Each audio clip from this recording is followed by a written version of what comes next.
Okay, let's unpack this. Have you ever had that feeling, that maybe your own thoughts, even the ones you're barely aware of, are somehow, I don't know, holding you back or Yeah. maybe pushing you in certain directions? It's a really compelling idea, isn't it? And it's exactly what we're getting into today. We've got some fascinating source material here. Yeah, excerpts from Chapter 5 of Think and Grow Rich, the chapter titled Autosuggestion. Exactly. And also some really insightful editors' comments that, well, they add a lot of historical background and even some modern scientific validation, which is interesting. Right. So this deep dive is really for you if you want to quickly grasp how your own mind, at least according to these specific sources, might be shaping your reality. Our goal here is just to explore these texts and pull out the core ideas. What is this autosuggestion thing? How does it supposedly connect with your subconscious? What are the practical steps mentioned right here? And, how do these older ideas stack up against modern psychology? What's actually useful for you to take away from these pages? Yeah, cutting through to the essentials. So, okay, where do we begin? The book itself defines autosuggestion pretty simply. It's basically self-suggestion. Right. It calls it all suggestions and all self-administered stimuli that reach your mind through the five senses. So anything coming in through sight, sound, touch, etc., you direct yourself. Exactly.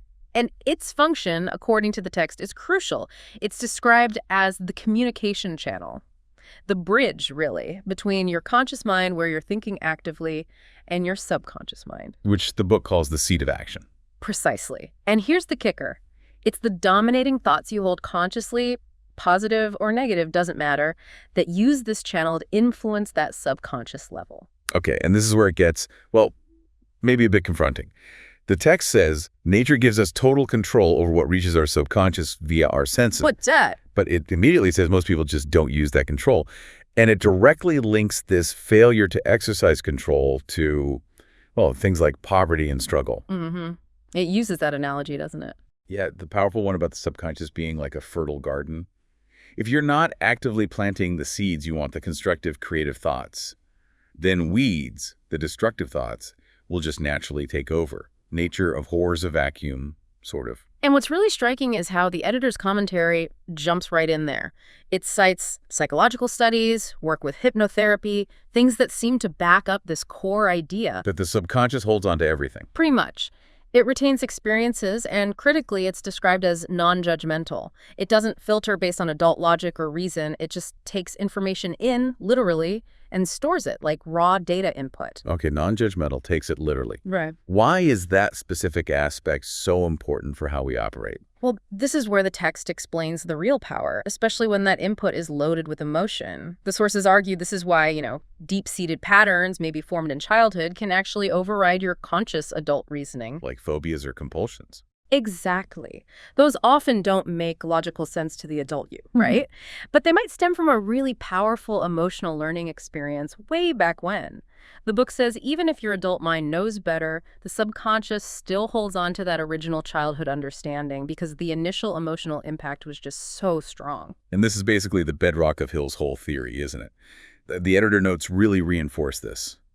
Thoughts get stored, and the more emotion packed in with them, the more they steer your attitudes and ultimately your actions. But here's the positive spin on that, the opportunity. This very mechanism, this literal processing of emotional input is what the book says lets you intentionally use autosuggestion. As a tool. As a tool, exactly. To consciously feed in the positive emotionalized thoughts that align with the success you want. If it works powerfully with negative input, the potential for positive input is just as significant. Okay, that explains the why and how. But how do you actually do it? The book brings up those 6 steps, again, the ones from the chapter on desire, specifically for money. And it says autosuggestion is the key to making them work.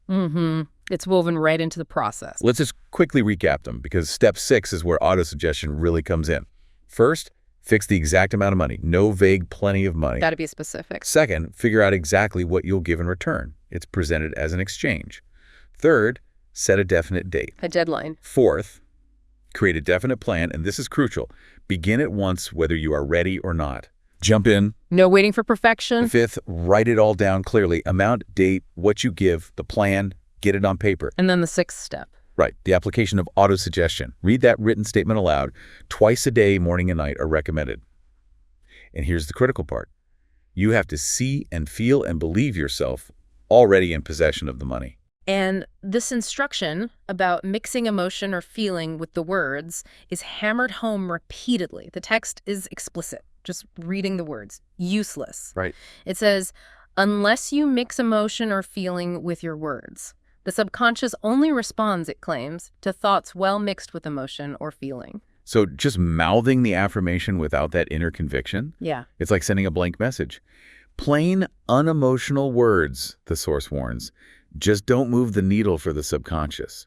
You need belief baked in. And achieving that takes effort. The book doesn't shy away from this. It calls it the price. The price of ability to influence your subconscious mind is persistence. Exactly. Persistence in applying these principles. It Yeah. requires work, and you have to decide if the payoff, what it calls the money consciousness, is worth that consistent effort. There's another layer, too, about concentration. To really infuse those thoughts with emotion, it says you need to focus intently on the desired amount until you can, quote, actually see the physical appearance of the money in your mind. Like a mental movie. Yeah, and a daily practice. And building on that visualization, the source suggests something quite interesting. You're essentially trying to, well, trick your subconscious How so? by making it believe, because you believe it, that the money is already yours, just waiting for you to claim it. And the theory is this deeply held belief impressed upon the subconscious. Prompts it to give you the how. Precisely, to hand over to you practical plans for acquiring the money. Okay, so you do the internal work, build the belief, Mm-hmm. and then plans just sort of appear. How does that work according to the text?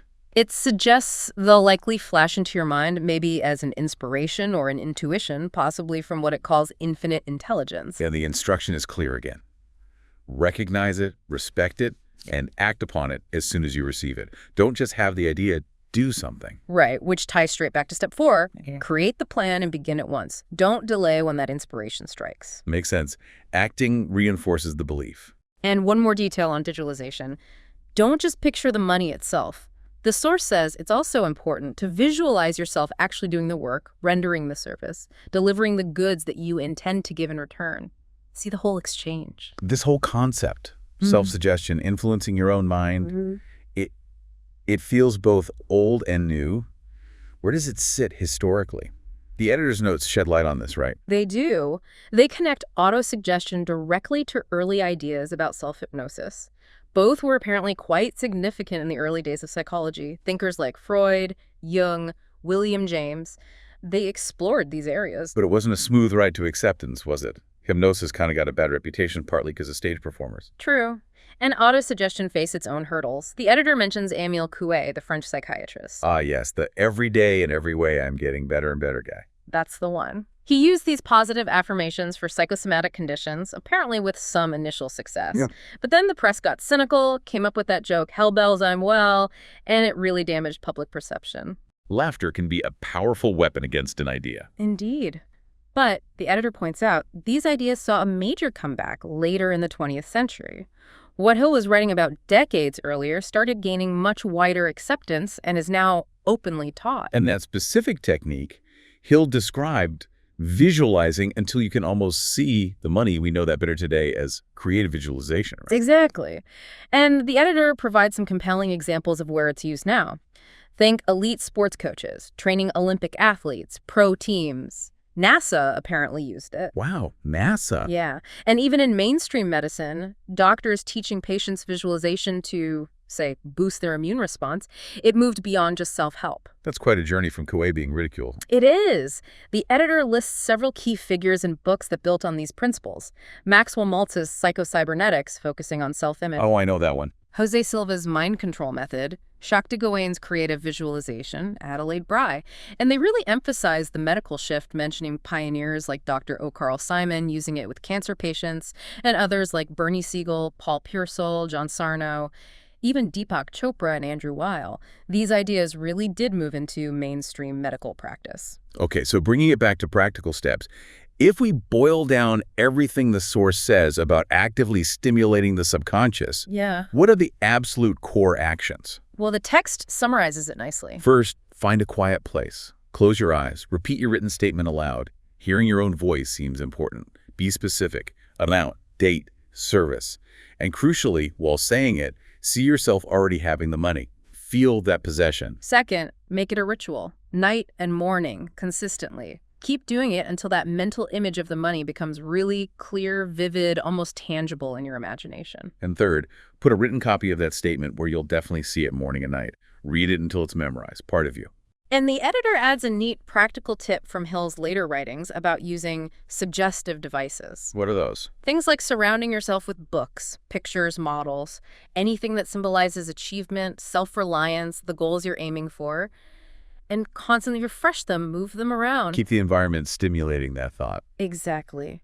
There's that anecdote about the realtor friend who had her $1 million club certificate tucked away. Putting it back up near her phone where she saw it constantly seemed to coincide with finally finding a buyer for a tough listing.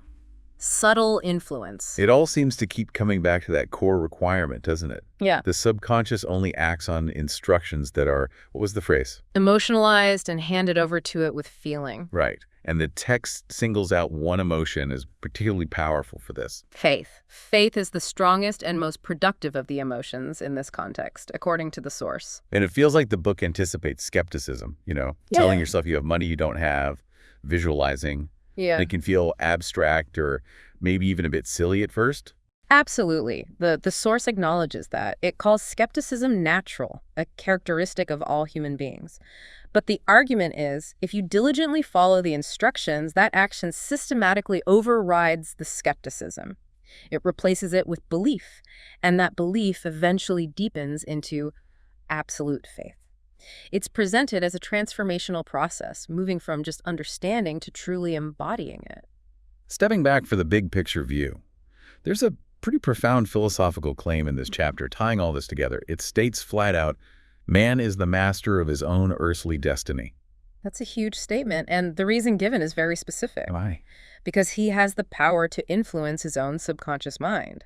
That connection is presented as the source of that mastery. So boiling it right down, the text is saying the actual mechanism for turning desire into reality, like money, is autosuggestion. That's the engine. That is the principle by which you can reach and influence the subconscious mind. The other principles discussed in the book, they're presented as merely the tools you use to apply autosuggestion effectively. So we've covered quite a bit.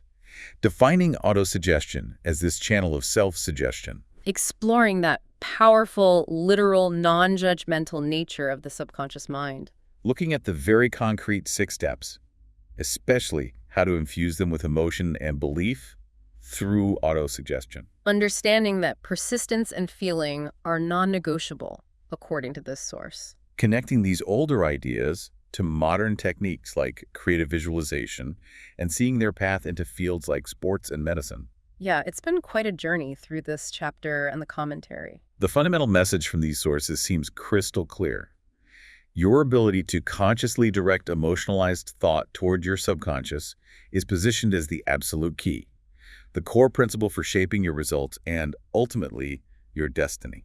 That's the essence of it, based on this text. Okay, so for a final thought, something to really chew on, drawn right from the source itself, it suggests that after you've gone through the whole book, you should actually come back to the specific chapter, chapter 5, and read it aloud every single night. Every night. Every night, until you are, quote, thoroughly convinced that the principle of autosuggestion is sound and that it will accomplish for you all that has been claimed for it.